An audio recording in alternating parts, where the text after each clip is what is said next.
Hello friend, rational academy के YouTube channel पे आपका स्वागत है।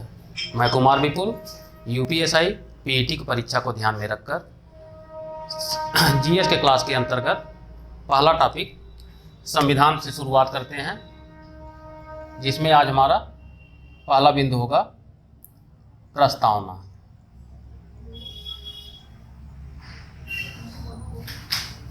इसी को उद्देशिका भी कहते हैं।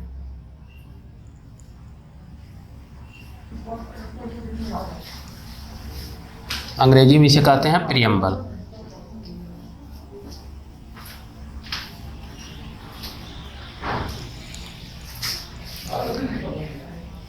प्रस्तावना के अंतर्गत हम लोग उन महत्वपूर्ण बिंदुओं का अध्ययन करेंगे जो एग्जाम के पॉइंट ऑफ व्यू से इम्पोर्टेंट है। तो इसकी शुरुआत करते हैं। पहला प्रश्न तो यही होगा कि उद्देशिका क्या है या उद्देशिका किसे कहते हैं।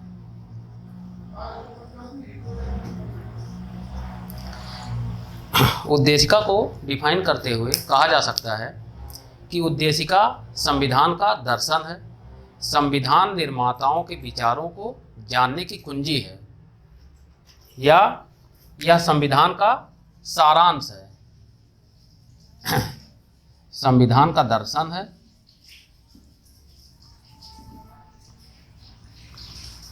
संविधान का दर्शन है, क्योंकि हमारा संविधान 395 अनुच्छेदों में बटा है। उन 395 अनुच्छेदों का सारांश ये हमारी उद्देशिका है। तो ये संविधान का सारांश है।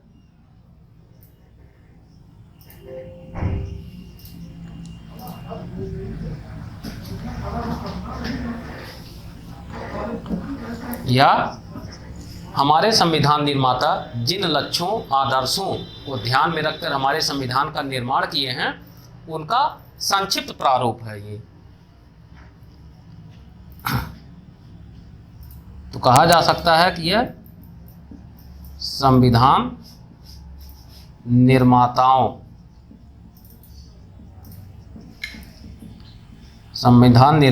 के विचारों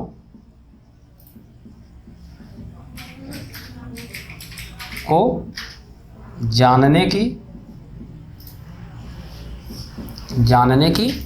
कुंजी है। अर्थात संविधान निर्माता जब संविधान का निर्माण कर रहे थे तो उनका लक्ष्य क्या था, उनका उद्देश्य क्या था, आखिर वो किन उद्देश्यों को ध्यान में रख के संविधान का निर्माण कर रहे थे और उस संविधान के द्वारा उस किस लक्ष्य की प्राप्ति करना चाहते थे।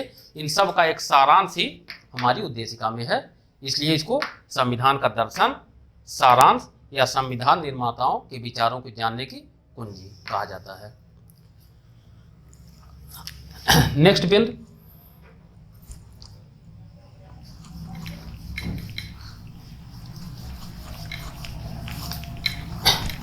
उद्देशिका का प्रारूप। प्रारूप से भी प्रश्न बनते हैं और किस प्रकार के प्रश्न आते हैं उसका अध्ययन हम लोग यहाँ करेंगे। उद्देशिका की शुरुआत होती है हम भारत के लोग। हम भारत के लोग भारत को एक संपूर्ण प्रभुत्व संपन्न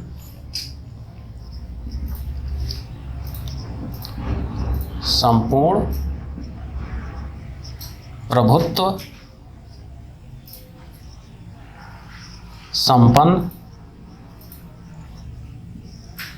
समाजवादी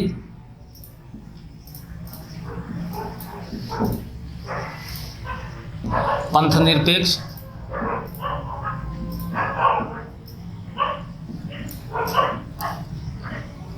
लोकतांत्रिक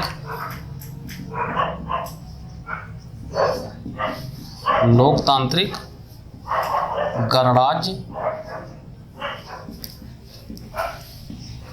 बनाने के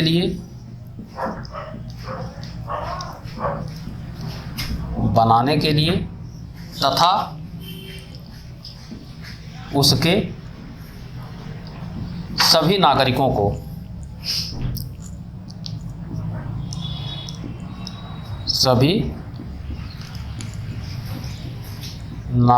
को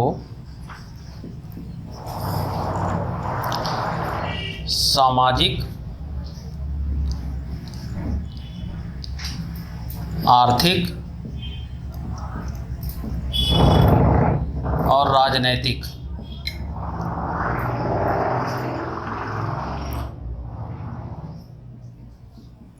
राजनैतिक न्याय, विचार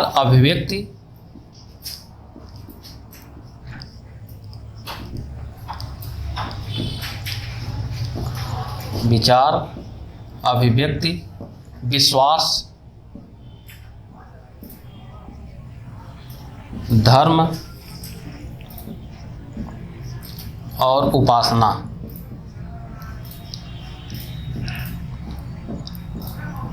उपासना की स्वतंत्रता,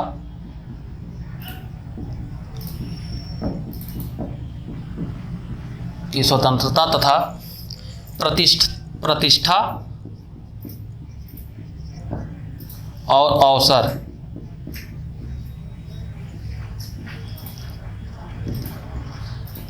अवसर की समता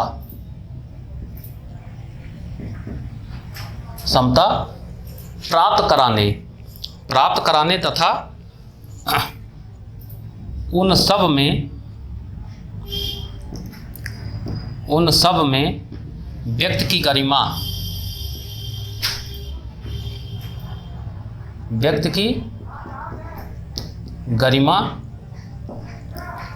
तथा राष्ट्र की एकता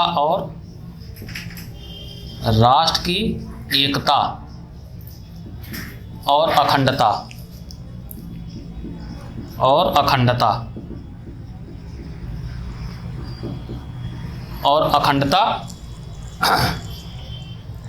को सुनिश्चित करने वाली बंधुता को बढ़ाने के लिए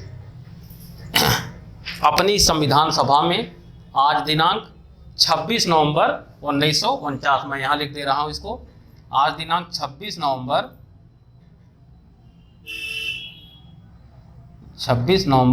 1949 मिति मार्ग शीर्ष शुक्ल सप्तमी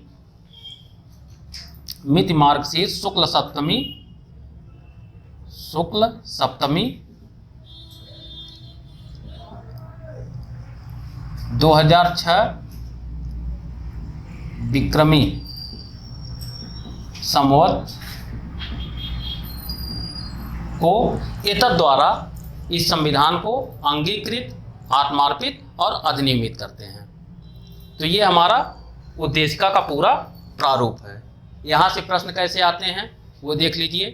पहला प्रश्न तो यही बनता है कि हमारे उद्देशिका की शुरुआत कहाँ से है, तो हम भारत के लोग, पहला प्रश्न हुआ कि उद्देशिका की शुरुआत हम भारत के लोग शब्द से हुआ है। दूसरा ये पूछा जाता है कि भारत को एक संपूर्ण प्रभुत्व संपन्न समाजवादी पंथ निरपेक्ष लोकतांत्रिक गणराज्य बनाने के लिए, यहाँ तक का ये क्रम पूछता है। यह क्रम जो है अव्यवस्थित ढंग से देके आपसे पूछता है कि इसका क्रम क्या है, तो सही क्रम भी इससे पूछा जाता है। तो इसे याद करने का एक ट्रिक आप लोग जान लीजिए, कभी गलत नहीं होगा। आप लोग लिख लीजिए PSPLG,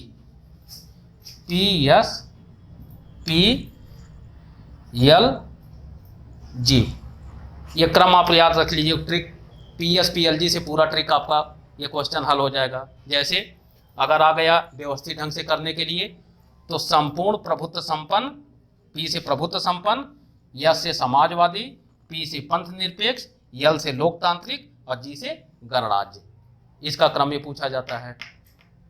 तो कहाँ से शुरुआत हुआ, पहला प्रश्न हम भारत के लोक शब्द से, दूसरा प्रश्न PSPLG, इसका क्रम यहाँ तक का जो पूछा जाता है। तीसरा प्रश्न इसमें जो आता है कि कितने प्रकार के न्याय ये उपलब्ध कराता है, तो यह 3 प्रकार के न्याय की बात करता है, 3 प्रकार। और यह केवल किसके लिए है, यह केवल नागरिकों को ही देता है। ये जो हमारे स्वतंत्रता है, न्याय है और समता है, ये केवल नागरिकों को मिलता है, व्यक्तियों को नहीं मिलता। अब व्यक्ति और नागरिक में क्या अंतर है? व्यक्ति और नागरिक में अंतर होता है।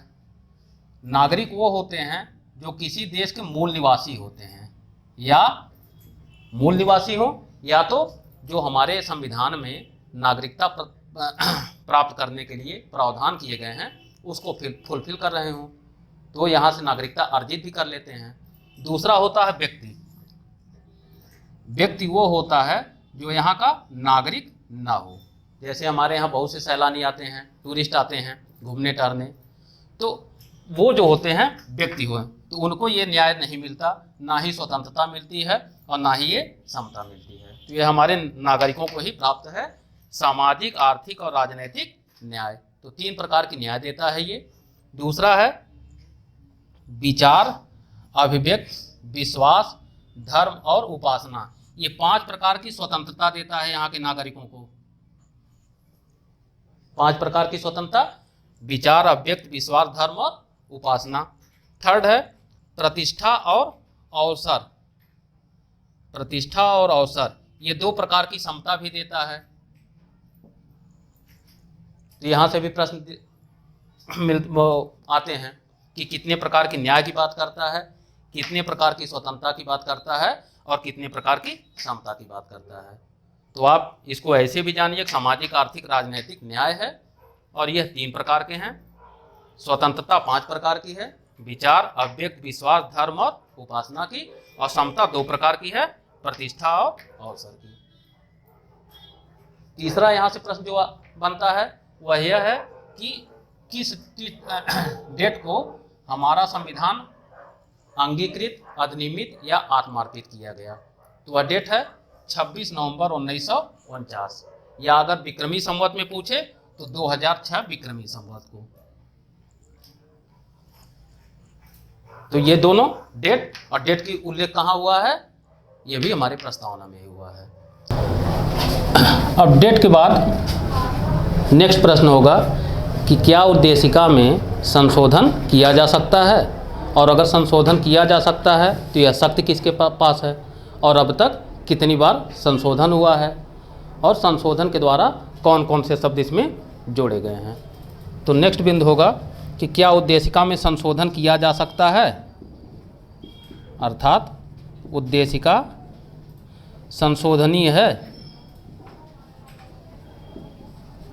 तो इसका उत्तर है हाँ, संशोधन किया जा सकता है, और संशोधन की शक्ति अनुच्छेद 368 के तहत, आर्टिकल 368 के तहत यह शक्ति जो है संसद को प्राप्त है। तो उद्देशिका में संशोधन जो है संसद करती है, और अब तक जो है एक बार इसमें संशोधन हुआ है।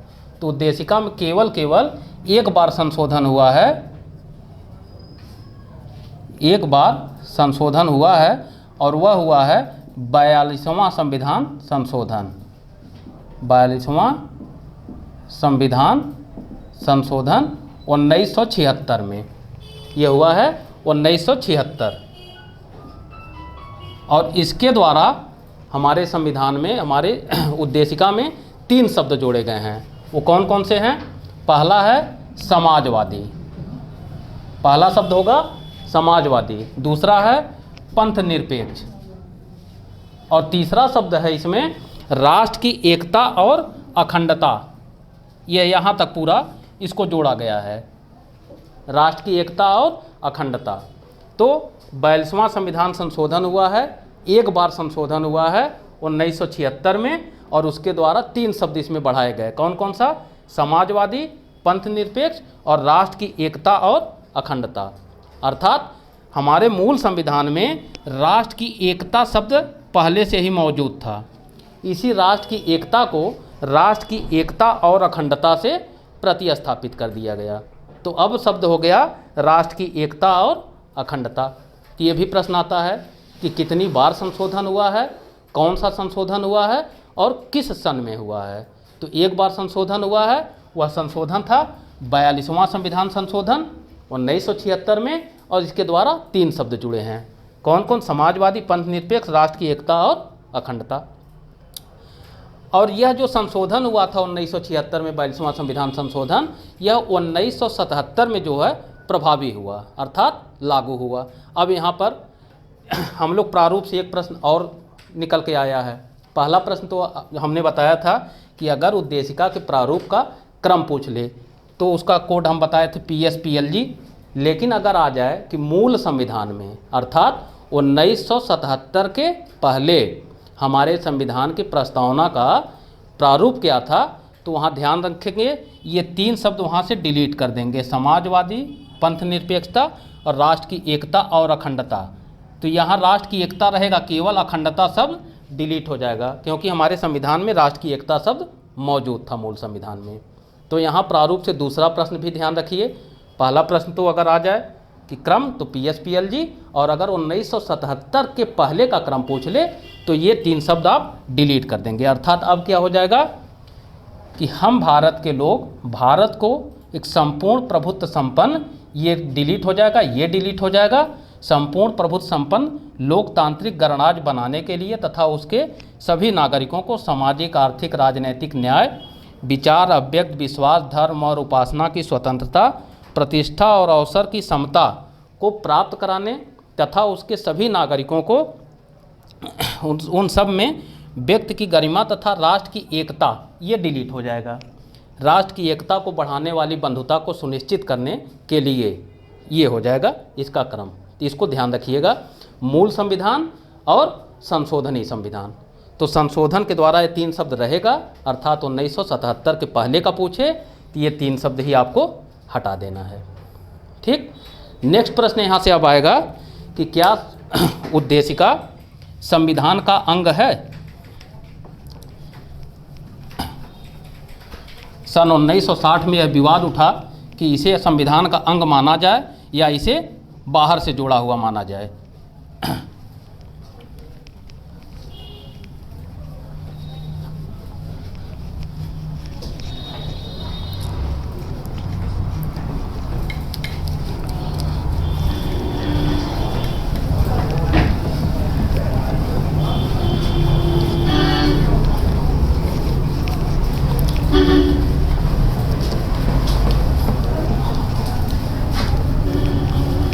अर्थात प्रश्न ये है कि क्या उद्देशिका या प्रस्तावना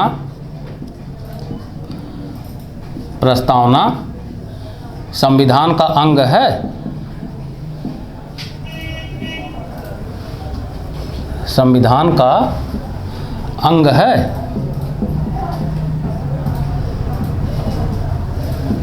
यह प्रश्न 1960 में उत्पन्न हुआ, जब बेरुवाड़ी मामले में सुप्रीम कोर्ट ने यह कहा कि उद्देशिका संविधान का अंग नहीं है। 1960 में एक केस हुआ था सुप्रीम कोर्ट में, बेरुवाड़ी वाद। बेरुवाड़ी वाद में सुप्रीम कोर्ट ने कहा कि उद्देशिका संविधान का अंग नहीं है। इसमें सुप्रीम कोर्ट का डिसीजन था कि यह संविधान का अंग नहीं है। यह प्रश्न भी आता है, संविधान का अंग नहीं है। तो पुनः 1973 में इसे पुनः चुनौती दिया गया, इनके निर्णय को, बेरुवाड़ी केस के निर्णय को 1973 में पुनः चुनौती दिया गया केशवानंद भारती केस में। केशवानंद भारती बनाम केरल राज्य के केस में इसको पुनः चुनौती दिया गया, और इसमें सुप्रीम कोर्ट ने कहा कि उद्देशिका संविधान का अंग है और उसमें संशोधन भी किया जा सकता है। इसी केस में सुप्रीम कोर्ट का पुनः डिसीजन आया कि यह जो है संविधान का अंग है। संविधान का अंग है। पुनः बोम्मईवाद में उसके बाद बोम्मईवाद के केस में केशवानंद भारती केस को ही स्वीकार कर लिया गया। इनके डिसीजन को अंतिम रूप से पुष्ट कर दिया गया कि यह संविधान का अंग है। तो यहाँ ध्यान रखिए, पहला प्रश्न अगर आ जाए कि किस केस में सुप्रीम कोर्ट ने उद्देशिका को संविधान का अंग नहीं माना, तो उसका उत्तर हो जाएगा बेरुवाड़ी मामले में। और अगर प्रश्न में आ जाए कि किस केस में सुप्रीम कोर्ट ने उद्देशिका को संविधान का अंग माना है, तो उसका उत्तर केशवानंद होगा। और अगर दोनों ऑप्शन हो तो केशवानंद और बोम्मईवाद, इन दोनों में सुप्रीम कोर्ट ने कहा कि उद्देशिका संविधान का अंग है और संविधान के अन्य अंगों की बात इसमें भी संशोधन किया जा सकता है। और इसी केस के बाद ही इसमें 42 में 76 में जो है 42वां संविधान संशोधन किया गया और उसके तहत समाजवादी, पंथ निरपेक्ष तथा राष्ट्र की एकता और अखंडता शब्द को जोड़ा गया। क्योंकि अगर कोई भी पार्ट अगर संविधान का अंग नहीं है तो उसमें संशोधन नहीं किया जा सकता। संशोधन तो हम उसी चीज़ में कर सकते हैं जो हमारा भाग है, जो हमारे भाग नहीं है, जिस पर हमारा कोई अधिकार नहीं है, उसमें संशोधन भी नहीं किया जा सकता। क्योंकि उद्देशिका को संविधान का अंग माना गया, इसीलिए उसमें संशोधन किया गया। नोट करके एक चीज़ लिख लीजिएगा कि केशवानंद भारती केस में जब सुप्रीम कोर्ट ने यह कहा कि उद्देशिका संविधान का अंग है, तो वहीं पर अपना एक महत्वपूर्ण निर्णय यह भी दिया कि संसद संविधान के किसी भी भाग में, प्रावधान में संशोधन कर सकती है, लेकिन उससे उसका मूलभूत ढांचा नष्ट नहीं होना चाहिए। मूलभूत ढांचा,